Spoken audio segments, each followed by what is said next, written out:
This is just a quick video on my Aps Cam side saddle modification that I've done. This is enable you to breech load a shell using the existing Aps Cam shell holder. Haven't field tested it. I've done some dry runs using empty shells. I've currently got about 7 shells loaded here, and yeah, it seems to work absolutely fine.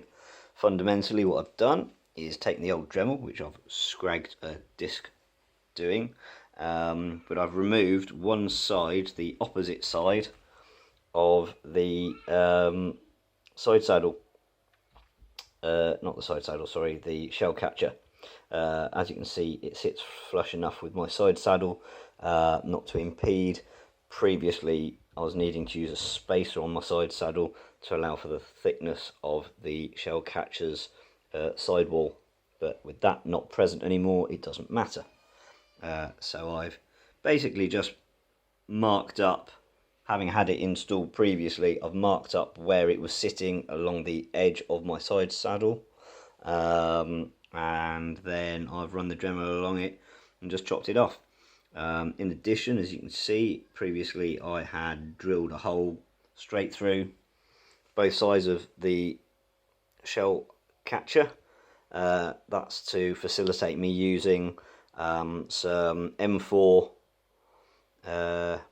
bolts with some quite nice little nylon knurled thumb screws that I found on eBay, and that allows me to put the real steel Archangel Customs side saddle on there. The original pins that came with the real steel and don't fit.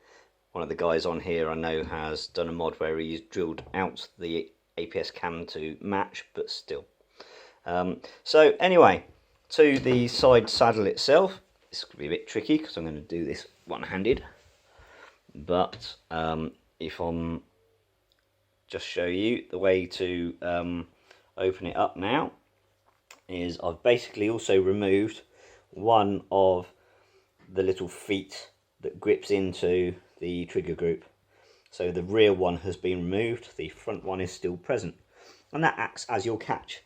Because there's flex in the nylon fibre, all you do is flick it up, flip to side, you'd be able to breech load a shell. So I can breech load my first shell, snap that back down. By snapping it down, it locks into place. Look, if I'm pushing up on it, it's not actually moving, and yeah, it seems to hold. I mean, I've put a full load of shells in the bag just to test the weight of it. It doesn't flex badly enough to me to worry about it not holding the weight anymore. Time will tell, because obviously it's held at one pivot. Whether that needs reinforcing at some point, I don't know, but certainly for now, this seems to be a good solution. It just means that if you need to load in the field, it's quite easy just to flip up, breech load your first round, snap it back down and bomb up. So I hope that's of any use. Any questions, please post below. Cheers.